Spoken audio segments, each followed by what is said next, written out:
Welcome to the forest.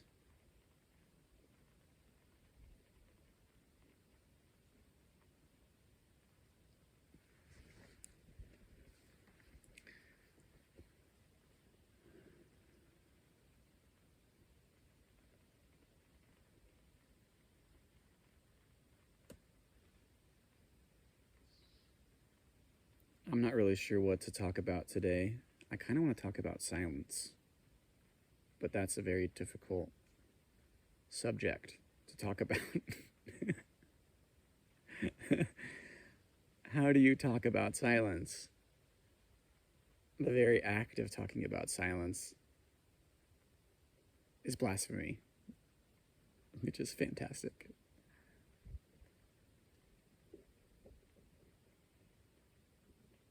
Part of me used to try to fill up the silence, especially as a young man, with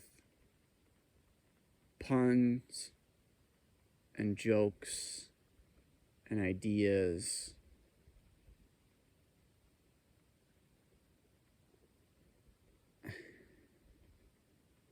When I'm in conversation with people, as if,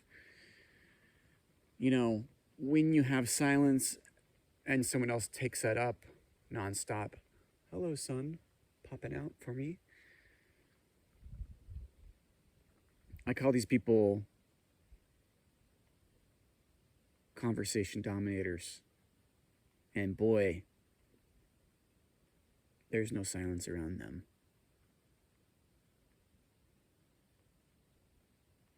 And often our need to fill silence is related to attention during a conversation with other people,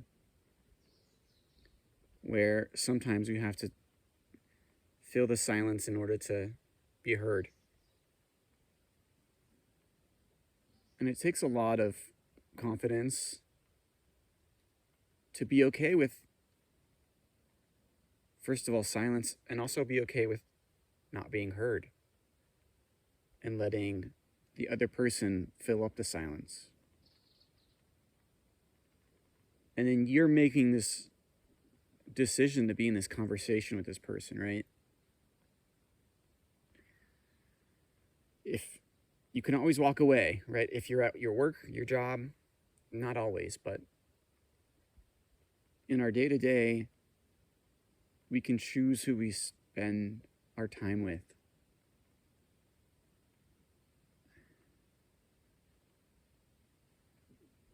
And I found that people that can appreciate silence have a lot more to say. Like Thich Nhat Hanh, he's the master of silence. It's the words you don't say when you're very decisive in your speech. Right speech, right mind.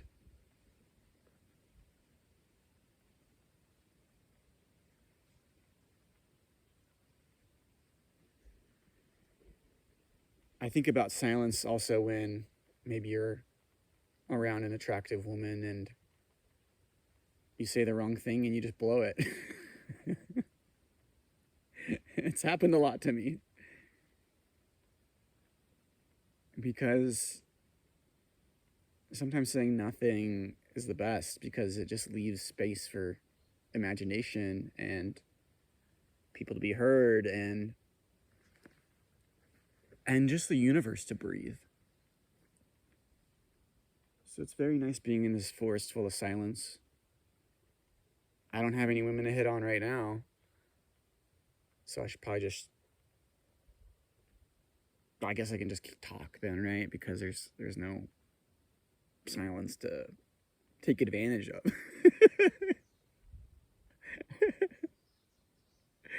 Let me show you my holy pictures in the forest.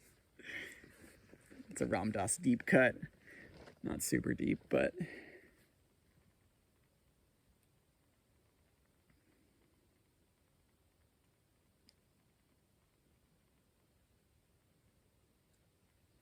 I think about silence when you're also playing music.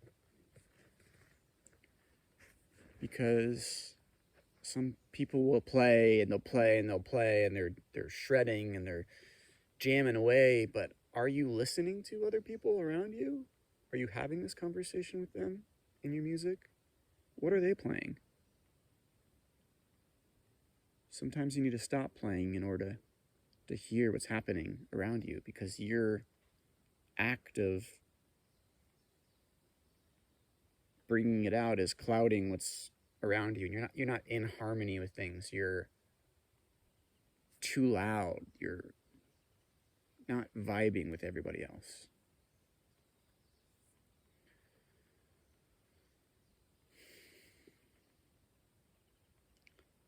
So silence can kind of be like a regulator for rest.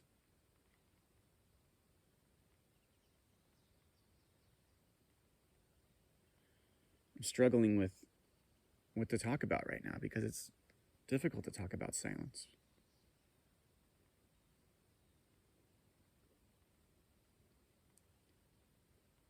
In reality, I don't think anyone's really going to listen to this talk, so it doesn't matter, because I'm in a forest by myself, recording myself and posting it, and no one's going to listen to it, so it's silent. I could say, fuck you. Fuck you. I could say, bless you.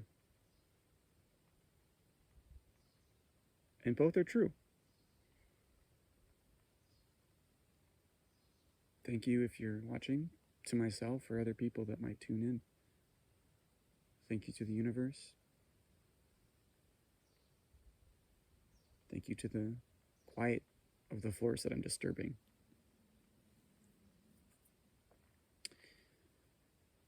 Another thing about silence is you can't have silence without a comparison to something, right? You can't have quiet without other places being loud.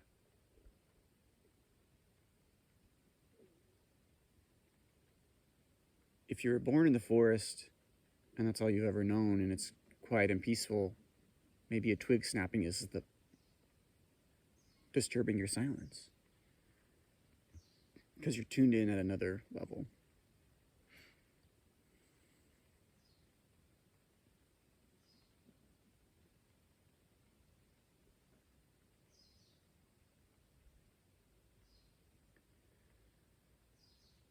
Sometimes silence feels like being by yourself, right? You're not blasting yourself with information. You're not taking any new things in as well.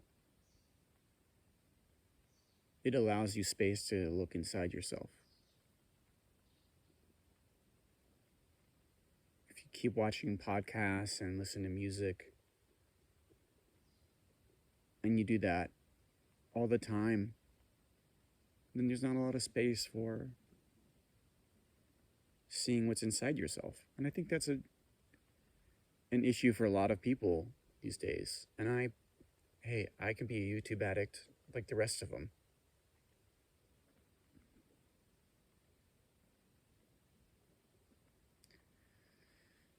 And it's hard to find silence. You know, you have neighbors and they are living their lives. So silence can be a luxury. Some people live in big cities where they have 5 people they share a 1-bedroom with in their family, and they've never known silence or quiet.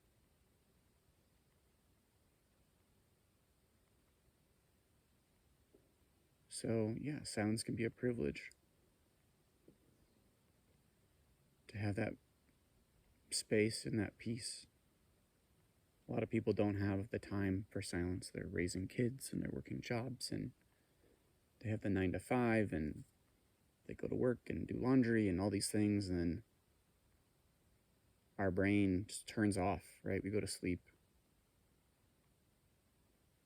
And it's nice to have silence when you're sleeping, but sometimes we don't. We listen to talks while we go to bed. And our dreams aren't silent too. You know, our dreams are filled with things and noises.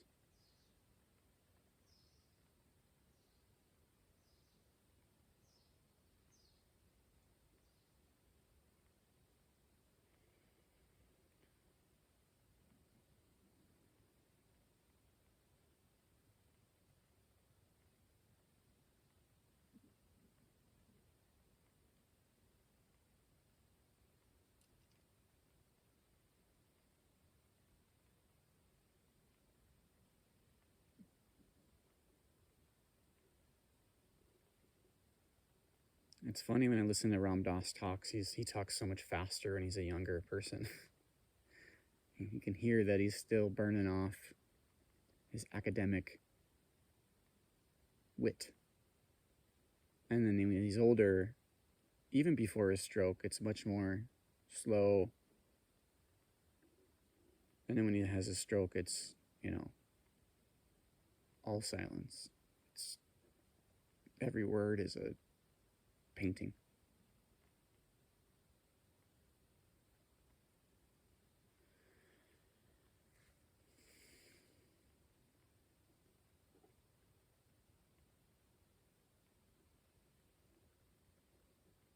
And I don't pretend to speak that slow. I'm not going to speak that slow right now because that's not where I am in my life.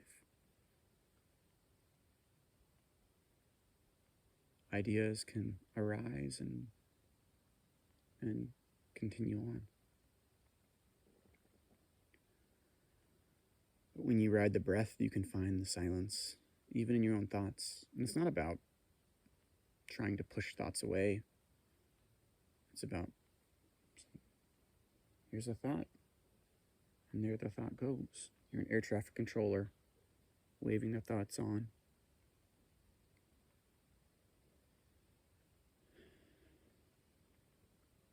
And you find the gaps, the silence gaps.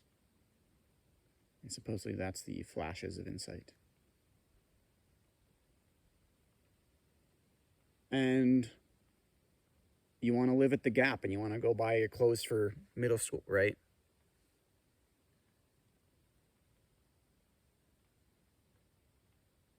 Everyone wants to live in the Gap, the Enlightenment.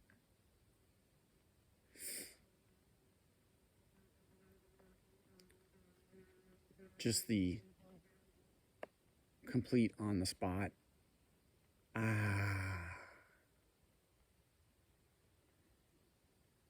Can you live in total harmony with the moment where you can have multiple conversations with multiple people at the same time and you're giving them exactly what they need for you and there's no agenda for what's happening between them and you?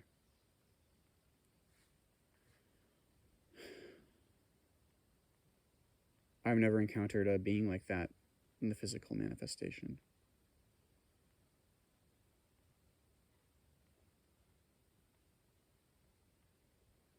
But I'm guessing someone like that would have to be a master of silence and listening.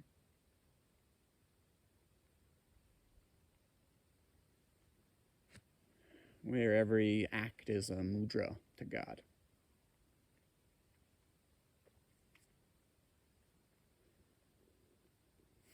Maybe I'll meet a guru like that someday. That'd be pretty far out, man.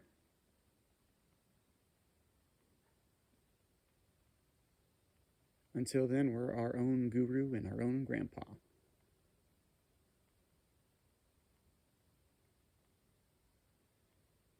But silence can be a great teacher. I recently blocked an ex that I just can't speak to anymore. It brings me too much pain. Silence can be a barrier. It can be a cutoff. No more communication.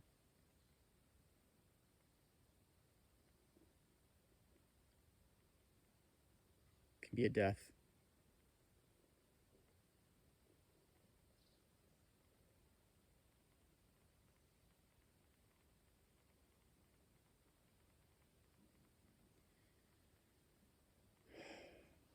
You can call a dead relative's phone, right? They just might not answer. I forget where I heard that one.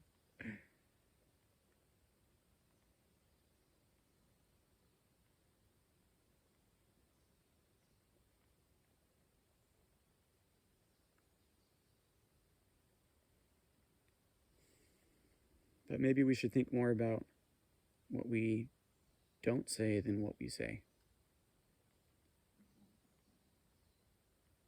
And not like trying to lie to people, but not trying to fill up every space or moment with information, and trying to embody that more.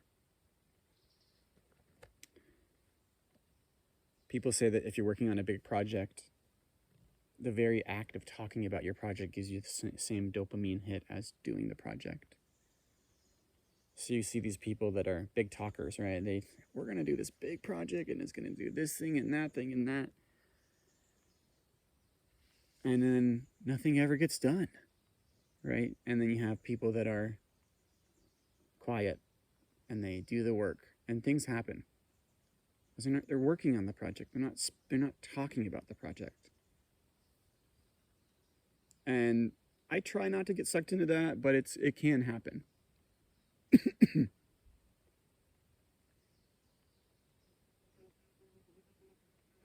Same with our practice, right? Our spiritual practice.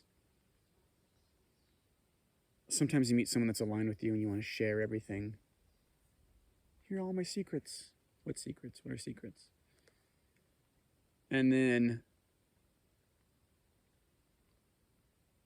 you just dump everything out.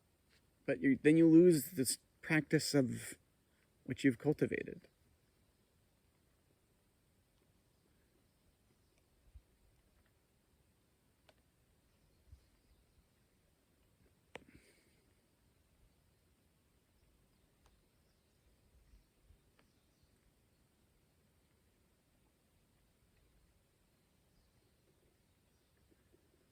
So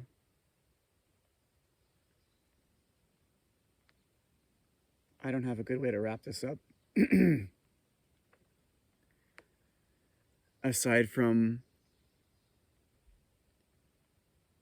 listening to this beautiful silence around me.